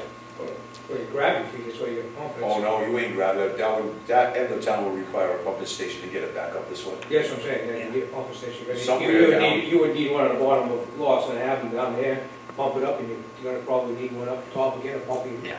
to pump up into the deck, so. Mr. Chair, there's 2 other topics. All right, we're all done talking about sewer right now. Just 2 other topics. Apparently, the elbows from that side are going. Sorry. So anyways, I mean, sewer's a big topic, right? And we have to try to be creative in how we fix that problem. Yeah, definitely want to be mindful of you folks' time.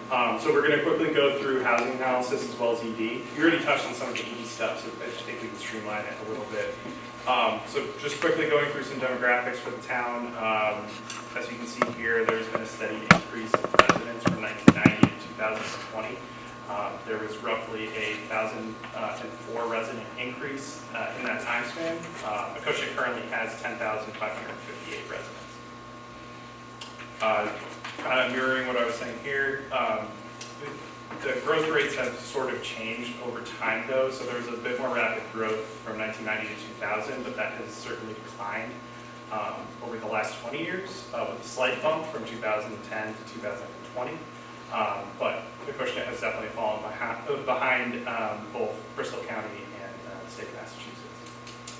In terms of population aging, like with other communities in the state as well as the nation, Acushnet has seen an increase in its median age. It's gone from 40 to 46. And we can also see here that the share of folks that are considered senior population, so I believe that 60 and up, has increased roughly 10% from 2000 to 2021. It's a pretty significant jump. And conversely, or inversely, the population of the school-age folks in town, those under 20, that share has decreased by roughly 5% in that same time frame. In terms of school enrollment, so this is focusing on Acushnet Elementary School and the middle school.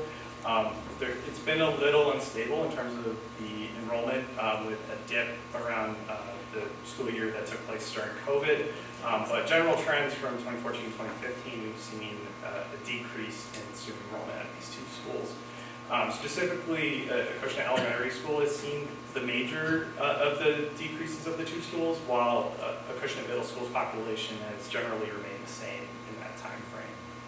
And also, if I'm going too fast, please stop me and ask questions, feel free to. So taking a quick look at Acushnet's housing stock, as we've kind of already talked about, in Acushnet, it's mainly single-family homes. Some other use types include mixed use, 2 and 3 family apartments, as well as multiple houses on one parcel. Most of these housing types that differ from the single family. They tend to focus more on the town center or in specific nodes. So some quick questions for you guys. How can Acushnet support seniors to age in place? As we've seen just from the demographics there, that Acushnet is an aging population. What kind of ideas do you guys have, or experiences do you guys have from folks you may know that the town can support seniors that are looking to age in place? Anybody wanna, Well, anybody wanna try to hit that one? so we passed the 55 and over development, but, and that was like 1 year ago maybe? Yeah. And we've had nobody come to us to develop. I would say, actually, I just got something in Oh. for 72 Middle Road, so, which is exciting. Oh. So that, 72. That's a 50. yes, 55. actually, it's, yeah, that one, yep. Yep, it's right in, I think, the next lot over. So that will be on the planning board's June 5th meeting for pre-application. 72 Middle Road? Yes. It's the old Stewart house where they used to sell like flowers and stuff right over Oh, here. There's like a okay. little greenhouse, a glass one over there. That sold about 6 months ago. And they have, I forget how many acres, it's not that huge, but there's a decent amount of land, but it goes out to the river, what's the Acushnet River. The problem is the road, it's very short, so they have to continue developing the road. Do you How many units do you you gonna get? happen to know how many units it's for? 12 units. Oh, 12, okay. So the bylaw, I think in the bylaw that we ended up with, it's, 3 per Isn't it acre big? of upland. is it what? 3 units per acre of upland. You're right, but there's a maximum of 3 units per dwelling or something like that. Remember we did this? There's no more, 9, so it came out I think to, it's, no, That was 4. was it 4? it might be. How many units per building? Because we did something and I thought the max was like 9 in an acre if you were, but didn't it have like an escalator depending on the size of the I lots? think if you have sewer and water, you Yeah. need to have a 3 acre lot up to 10 acres, and then if you don't have, if you have water but not sewer, there's a bigger, jump. Yeah, something, right? Right. But anyway, so yeah, we have somebody that's interested in doing something. So it all comes But back. that's only 12. I mean, wasn't there a developer who wanted to put something at the old Acushnet property? So that's, I Question was just letting it go company. around the table, so it's something that, and we won't talk specifically about people, but I think, and it's such a hard conversation because, you know, people talk about affordability and everything else, and I'm aware of something that's happening, and it's actually a 40B, and it's over the Fall River Bridge. And they're building so many units, and then I was like, well, what are they doing that for? And they're like, oh, they're selling for 600 grand a piece, and I'm like, Yeah. what? So, So the problem is it's 40B is such a crock of crap that if you're trying to put in 50 homes, only 10% of those have to be affordable, and the rest of them can sell at market price. So what's that, 5 units? So somebody's gonna come in and build this big ugly thing in your neighborhood, which that's happening, I don't know if Somerset, I forgot what town it was, I can make a phone call, find out exactly where it is. And all the residents are fighting it because it's like, you ain't providing anything to us. You know, 40B, again, it's 10% need to be affordable, so you're gonna put 50 units on this small tract of land, and we're gonna get 5 as affordable, and then in that 40B little fine print that you can't see, there's a loophole that says, and if you can't sell as a developer, you can't sell those 10% as affordable units after 6 or 9 months, sell them for market rate. So you as a community got towards your affordable housing, and that developer's the only one that won. It's messed up because as much as we can sit here and say, we want to build tiny homes for our seniors, right? And I'll be one shortly, and I want my tiny home. Wasn't that funny? The problem with that is what am I getting my tiny home built for? It's like, what you used to get a 3-bedroom ranch built for 10 years ago, you know, $250,000, that was a pretty decent rate. But not anymore, it's $500,000. So what are we doing? I mean, we can all sit, I said that on town meeting floor with the 55 and older, some woman asked a question, and I said to her, what do you consider affordable? Your definition of affordable, my definition of affordable, probably 2 different things. The state says, oh, here's your guidelines. When you look at it, you're like, Well, okay, if the state's new guideline, back when I did 40B years and years ago, it was probably like 135,000 was considered affordable, we're talking a while back. And now let's just say if they're at 275, 300. Okay, but who's building for that price, right? And what am I buying from that developer? Particle board, a house of cards that's built like junk, right? And I'm paying 300 for it?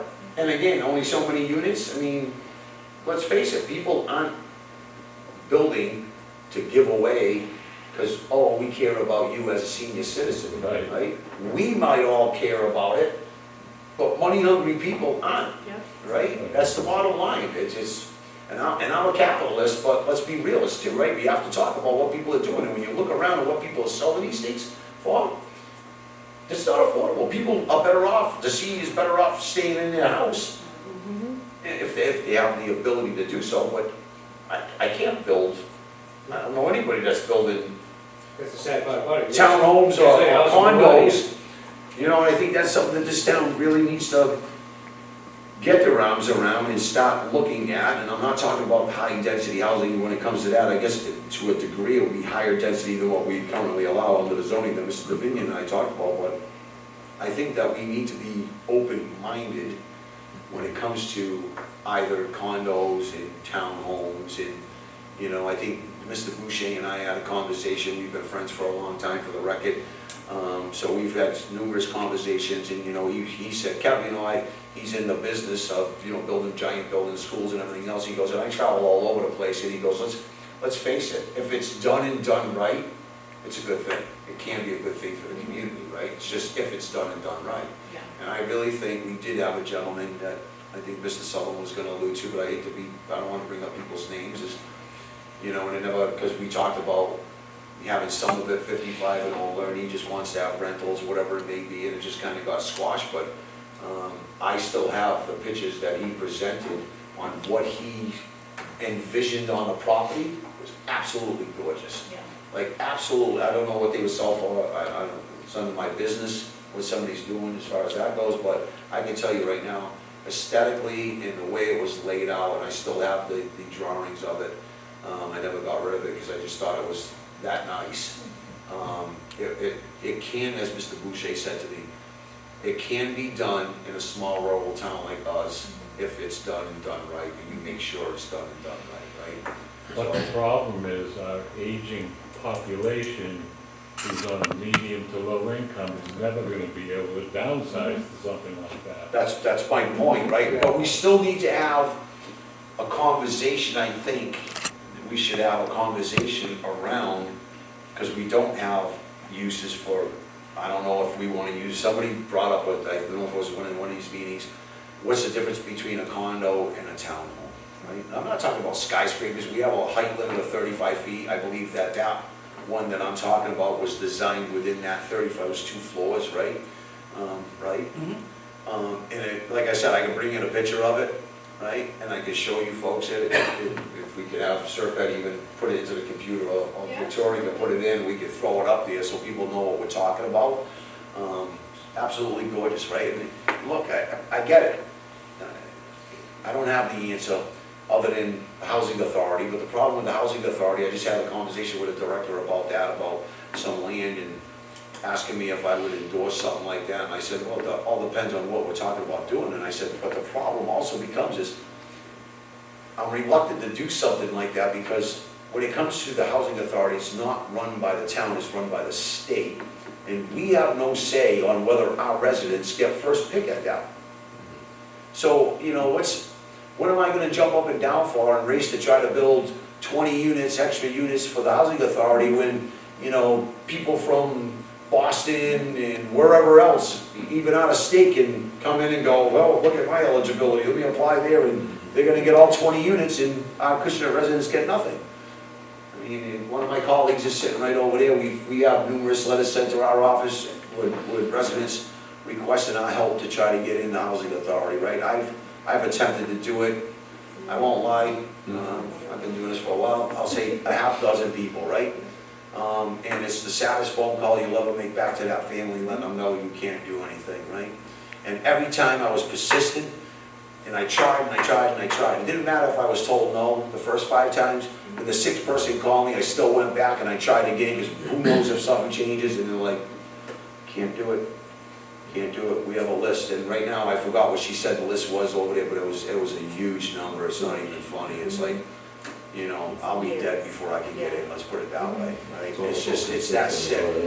It's that nuts, right? And that is affordable, but, because it's the state, but if we're being asked, how do we build stuff for seniors?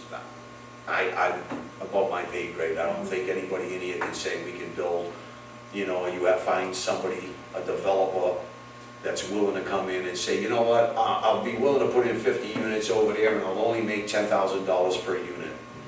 Nobody's doing that. Why would I do that for you for $10,000 a unit when I can go anywhere else and build it and make 50,000 per unit, 100,000 per unit, whatever the number is, right? I guess it's just, it's something you just gotta be persistent at some point and try to figure it out. So you might find that one person that, if we have that, leave that door open and create a situation where it's possible.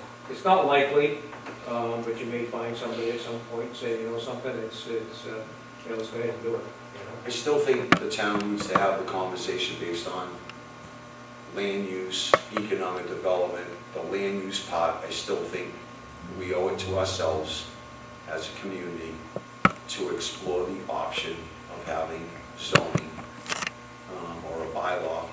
We just did one for 55 and older. Do something again for condos and townhomes, right? Absolutely.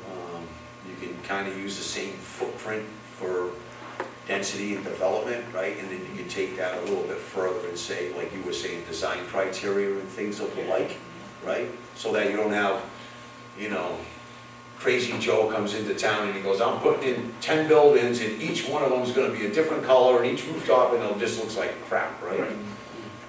Mr. Davinia knows exactly the picture that I'm talking about, and my board back then, I think we all liked it, like the concept and the idea, right? I think the only difference was we had a difference of opinion. The composition of the board at that point had a little bit of a difference of opinion on how it was, and I even have my notes on the back from when that time took place, so there was a few different options, partial 55 and all, partial rentals, and whatever the options were. A lot of houses come a little closer together, but you still have to be, it's gotta be on a plot of land, very similar to what we got going with 55 and older, where you're gonna create actually almost a larger mass of open space by allowing, you know, a certain amount of units, say you allow. Can you talk to real briefly, Stevie, just say what you said to me about that concept, right? Where you come in and you build these kind of properties, but there's a requirement of, if you're gonna build on a 5-acre tract, I know I might screw this up, but a 5-acre tract, you could have so many acres of open space. Can you hit on that? Yeah,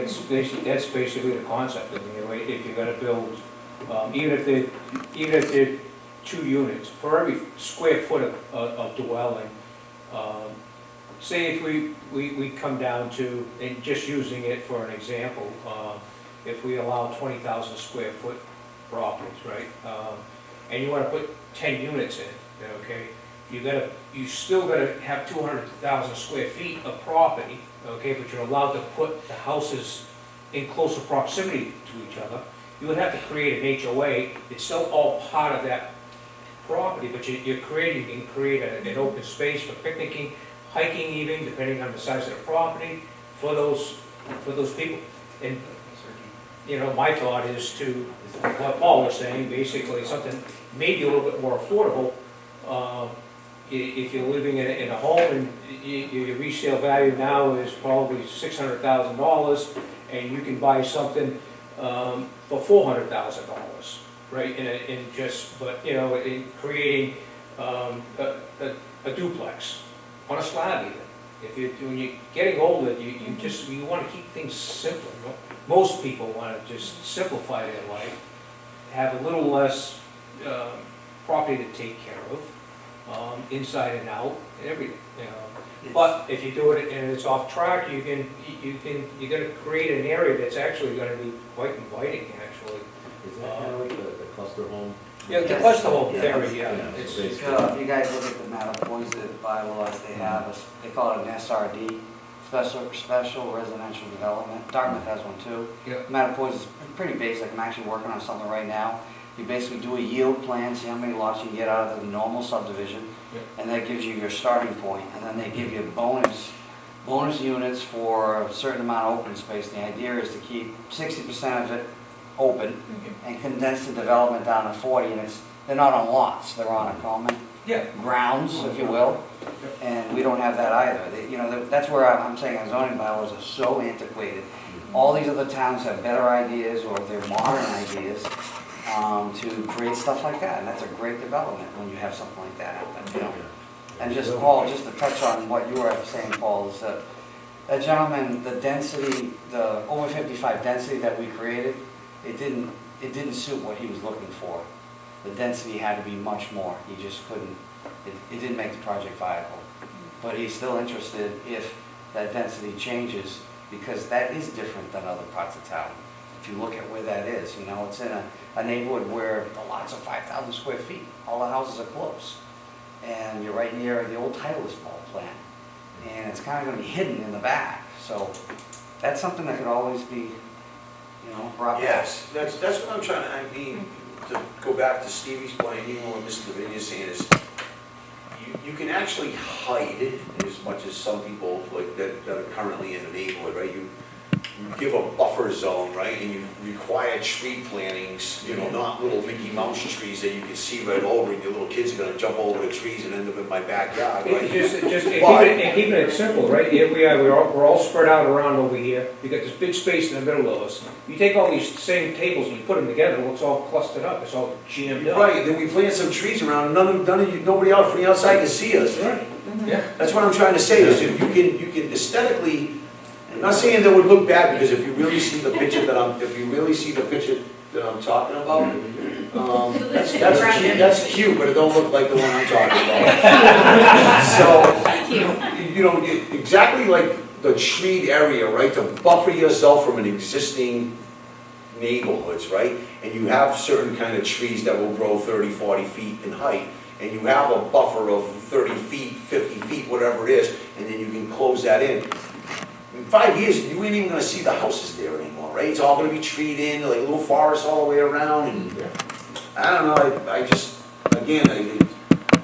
we're running out of land, we're running out of money as a town, we see the budget constraints right now, and I know that new growth's only good for 1 year and it's gone forever, but it keeps us viable a little while longer, and that's why I'm not so much about bringing density down too much and having everything happen in the next 5 years and nothing for the future for growth, new growth, but there's certain things that we can definitely do now, like now, right? And start exploring that. The master plan can be written with what we're talking about. I forgot who brought it up, but there was somebody saying the difference in taxes, it would be more beneficial for the town to do like a condo bylaw, and I forgot which way it went, versus townhomes. And I asked myself the question, what the hell is the difference between a condo and a townhome? It's the same thing. I think so, but I don't, not for tax purposes from what I understand. They're actually slightly different. So I'm actually a condo owner. So as a condo owner, I only own the inside of the structure. I don't own the land that it sits on. That's the difference between it and a townhouse. The townhouse owner also owns part of the property that their unit sits on. But also wanted to draw you folks' attention to this this very thing that So you're how long talking would it take you about. to do that with your crayons? So this is just a visualization of how the parcels would basically fit this area a bit more while being more mindful of like land preservation as well. Oh, yeah, I see what you're doing. So the light green is the actual like parcel that a home would be on, and the darker green is open space. So I think you had mentioned the particular bylaw that's at Mattapoisett. And so the concept is essentially it's an OSRD, so an open space conservation subdivision, excuse me. So it does exactly what you folks are talking about. So if you guys are interested in that, that's definitely something we can incorporate into the plan as a strategy to develop an OSRD for the town as well. I like it. That actually dates back to the previous master plan. Back then, you guys had called it a cluster development, but essentially it does the same thing. Yeah, I like that. it's about terminology, I like that. Conservation subdivision sounds like. That's way more, so think about that. When you go to town meeting, right, and you use the words, high density or cluster zoning, people like me just lose their mind, right? It's like, that ain't happening in this town, right? But when you use a word like conservation subdivision, a lot more appealing to my mind now, isn't it? Right? And it does, it's 100%. I'm glad you actually did that, right? But it's nice to be able to see that and let people understand the same parcel of land, what it would look like under our current zoning is basically what you're trying to say on the top. Yep. And then what we could do in a conservation subdivision. So glad I got a new word for that. But I mean, isn't that kind of cool? Yeah. And it sounds like it's what you folks are looking for this housing question, and I think it feeds into a lot of things that we were going with as well in terms of asking about the cluster development, but I think you guys have kind of answered that. And again, it's even something like that because there's so many areas of the town that have sewer. When you start doing large amount of units, and Mr. Davinian is the perfect person to talk about this, and I know they do certain things. I think Plum does it with this.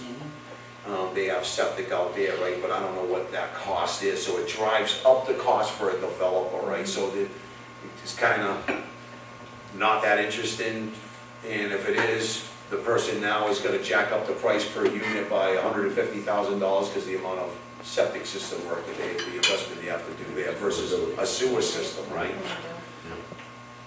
So, I mean, but if you allow it, and I don't know if that's something, if the committee would say, I don't really like picking on one area of town and going, yeah, that's what we're gonna do, because then it makes it look like, oh, I'm doing that guy a favor, or that person a favor, or that landowner a favor.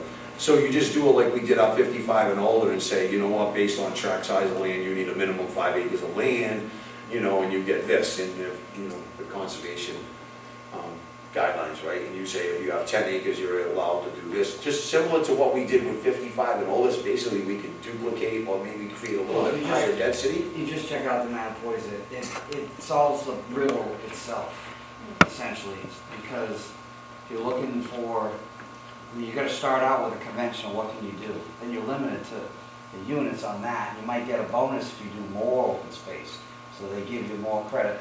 The formula works, it's already, the formula's already there, just look it up. Well, then maybe we ought to take a look at that. I mean, we stole Rochester 55, right? We just modified that one, so why don't we just go steal that avoidance? Some other That's what towns we have do, good right? ideas. It's like, why do it ourselves? Who's got one? Let's go steal this and use Why do we this. have to reinvent the wheel? Right. I mean, we worked, Mrs. Davinian and I talked a lot on the phone when we were talking the 55 and older bylaw, and Mr. Boucher, you and I did it as well, right?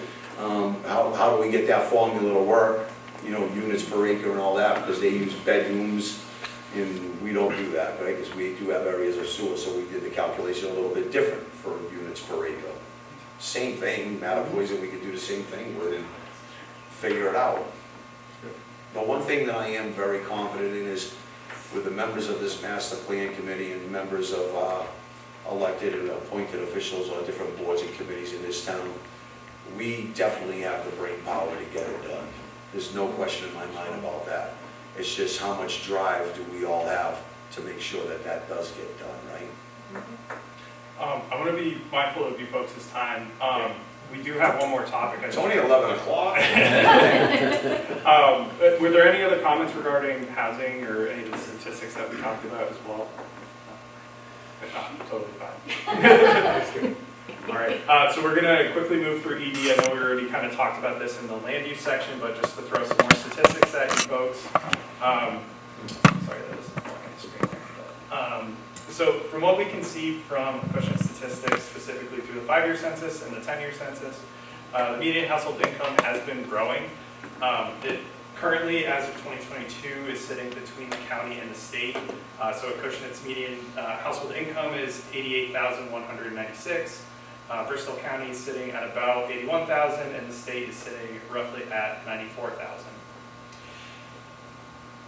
Looking at the makeup of median household income, we can see here roughly 43% of Acushnet residents are making over $100,000 a year. Like I said, the median household income is roughly $88,000 as of 2022. In terms of real estate data, you can see here at Acushnet's single-family median sales price has been increasing over the last 10 years. But it is still falling a little bit short of the county and the state as well. Looking at My the tax bill doesn't reflect that.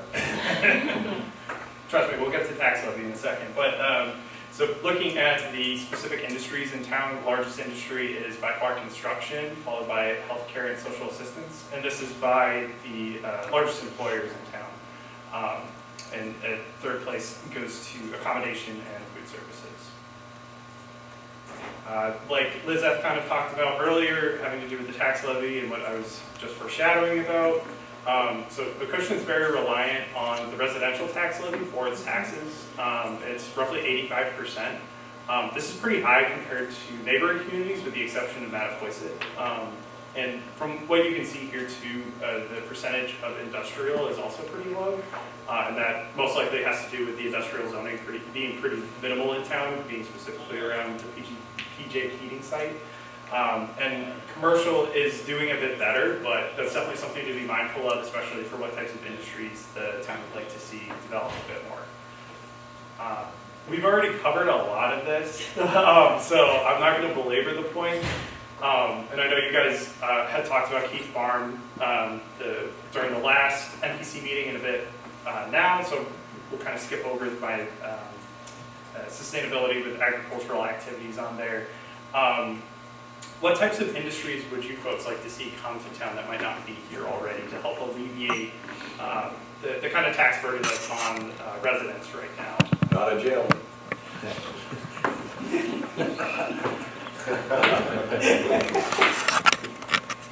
I did that just for you. So, on the economic development side, it's important, at least to me, and I can explain it at a further date to the townspeople, and I'm not comfortable doing it right now, but it's important that we identify in master plan the backside of the industrial where the PJ heating facility is, the big yellow parcel. And there has been talk about a bypass road. I won't use the exact name of that either, but we won't know what we'll call it. But there's a bypass road, and that's something that the town's investigating in for economic development. There's a lot of land back there. Some is owned by the town of Acushnet. Some of it is in conservation restriction. A large parcel of land, 381 acres, is owned by the Keating family, CRH quarry. But I've been in in-depth conversations with them, so we are talking about, trying to get a bypass road for some economic development on behalf of the town back there. There's some loopholes. So are we talking some kind of industrial park kind of thing that the town would own the land? What kind of businesses would you like to see in there, Mr. Silver? No, my next question is, okay, so even if that got built out, what's that gonna do for residential tax rates? If something like that were to get built out? Rough numbers. So again, I think I've heard it on town meeting floor, and I've debated it a number of times. The problem, it's what they call new growth, right? So anytime something gets built in the town, we'll call it a house or a business, that's considered in that fiscal year new growth, right? Sometimes 100% will be captured in 1 year, but unlikely now the way the assessors do things, right? So when the foundation goes in, you get 10% of the value, and then as the building gets built, and then it's all closed in, you'll get 80% when the occupancy permit. So you get subsections of revenue from new growth. So if it's $1 million property, right, you might get 200,000 in new growth the first year from that, and then you get 600 until you get up to the million. But it's really, you ain't getting the property value. It's $1 million, whatever the property's total assessment is, times the tax rate, right? So that $1 million property at a $15 commercial tax rate is only bringing in $150,000 in revenue, right? The problem with that number is if you did break that out, say the 150 got broken out in 3 perfect years, right? You capture 50,000 this year, 50,000 next year, 50,000 next year. The drunken sailors take the 50,000 in the first year and they go, I need that money to spend, and then that money's spent. And then by the third year, the whole 150 is gone. So all that money's spent, and it's not like it's reoccurring as revenue, right? So once you take the new growth and you spend that money, it's gone in perpetuity.